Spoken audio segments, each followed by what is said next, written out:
3 তারিখ যদিও আলামত স্পষ্ট হয়ে গিয়েছিল ফেসিবাদ আর টিকবে না, বালুর বাঁধ এবার ভেঙে যাবে, কিন্তু নিশ্চিত তো ছিলাম না আমরা। এই 4 তারিখ এবং পরবর্তী 5 তারিখ ঢাকা মার্চের মধ্য দিয়ে জাতি বার্তা পেয়ে গেল ফেসিবাদ নমর। আপাতত আমরা ফেসিবাদের হাত থেকে মুক্তি পাচ্ছি। আমি আপাতত শব্দটি এই কারণেই বললাম, ফেসিবাদ স্বাধীনতা পরবর্তী 54 বৎসরে ধীরে ধীরে জেঁকে বসেছে। এর জড়, এর মূল অনেক গভীরে। আমরা এই বিপ্লবের পরপরই সরকার গঠন, নির্বাচন, ক্ষমতায় অধিষ্ঠিত হওয়া, এই বিষয়গুলো একবারের জন্য আমাদের মনে আসেনি। আমাদের মনে এসেছিল মহান আল্লাহর প্রতি কৃতজ্ঞতা, যিনি অকল্পনীয়ভাবে এই জাতিকে এইভাবে মুক্ত করেছিলেন।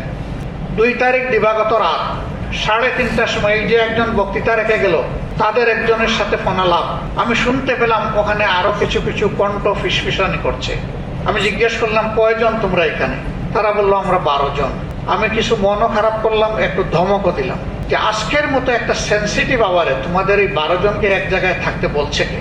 ওখানে যিনি ছিলেন তিনি উত্তর দিলেন, আমাদেরকে আশ্রয় দিবে কে?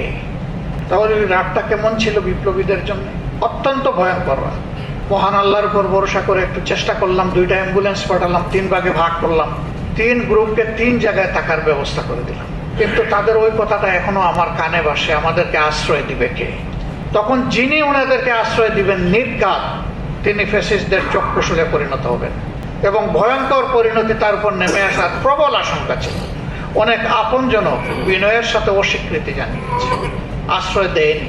আল্লাহ সেই জায়গা থেকে মাত্র 2 দিনের মাথায় তুলে এনে এই জাতিকে মুক্তি দিয়ে দিলেন, আলহামদুলিল্লাহ। এই ছেলেগুলা তখন ভাবছিল আমরা কি বেঁচে থাকবো নাকি আমরাও উদাও হয়ে যাব। হয় আমাদেরকে কিডন্যাপ করে নিয়ে শেষ করে দেবে, না হয় হয়তো খুব বেশি হলে মা বাবা আমাদের লাশ পাবে। 5 তারিখ যখন আমরা প্রেসিডেন্ট সাহসী কাজ যারা হাতে নিয়েছিলেন, তার প্রথম পর্ব যারা আজকে উন্মোচন করার ব্যবস্থা আমাদেরকে করে দিয়েছেন, এর সাথে সম্পৃক্ত সকলকে অন্তরের অন্তঃস্থল থেকে ধন্যবাদ জানাই।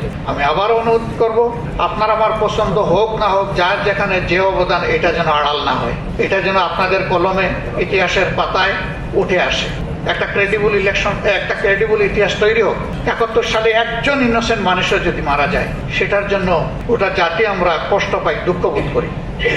কিন্তু আফসোস, 55টা বৎসর চলে গেল, না মুক্তিযোদ্ধাদের একটা সঠিক তালিকা তৈরি হলো, না শহীদদের একটা তালিকা তৈরি। মুক্তিযোদ্ধাদের যেটা আছে, সঠিক হোক বেঠিক হোক, কিছুটা আছে। শহীদ মুক্তিযোদ্ধাদের কোনো তালিকা নাই। 656 জন নাকি ভাতা পায়, আমি শুনি। কি আশ্চর্য ব্যাপার। আমরা বলছি এত লক্ষ, তাইলে এত লক্ষটা রেকর্ড হচ্ছে না কেন? এটা তো সরকারের দায়িত্ব। এতগুলা সরকার আসলো গেল, সবাই দাবি করেন যে আমরা মুক্তিযুদ্ধের স্টেক হোল্ডার। ওকে, আপনারা মুক্তিযুদ্ধের স্টেক হোল্ডার, আপনাদেরকে সম্মান করি, তাই গুরুত্বপূর্ণ কাজটা করছেন না কেন? এটা করে ইতিহাসটা উঠে আসো, ওই ফ্যামিলিগুলা গ্লোরিফাই হোক, শহীদের আত্মা শান্তি পাক। 71-এর মতো 24 যেন হারিয়ে না যায়, এই জন্য এই উদ্যোগ। আবার মোবারকবাদ। আমি সরকারকে অনুরোধ করব, এটি তো সরকারি উদ্যোগ নয়, সরকারের দায়িত্ব আছে, আপনারা উদ্যোগ নেন, সঠিক ইতিহাস রচনা করেন। কিন্তু আমি খুব আশাবাদী হতে পারছি না। বলবেন হোয়াই নট? এই 24-এর পরিবর্তনের আগে আমাদের কণ্ঠে, রাজনীতিবিদদের কণ্ঠে যে সুর ছিল, 5 তারিখের পর থেকে আস্তে আস্তে বদলে যাচ্ছে। 12 ফেব্রুয়ারি 2026-এর পরে ব্যাপকভাবে বদলে গেছে।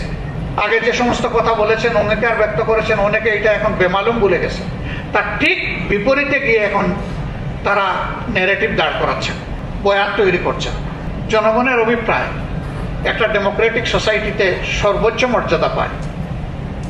সেই অভিপ্রায়ের ভিত্তিতে কোনো ভোট হলো, কোনো রায় হলো, 70% মানুষ ভোট দিল। এখন সরকারি দল মানবে না? হ্যাঁ মানবেন, অবশ্যই মানবেন, ইনশাল্লাহ মানবেন, ইনশাল্লাহ মানতে হবে। এতগুলা খুন হলো, গুম হলো, পঙ্গু হলো, নির্যাতন হলো, মিথ্যা মামলা হলো, তার বিচার এখন স্থবির হয়ে পড়েছে।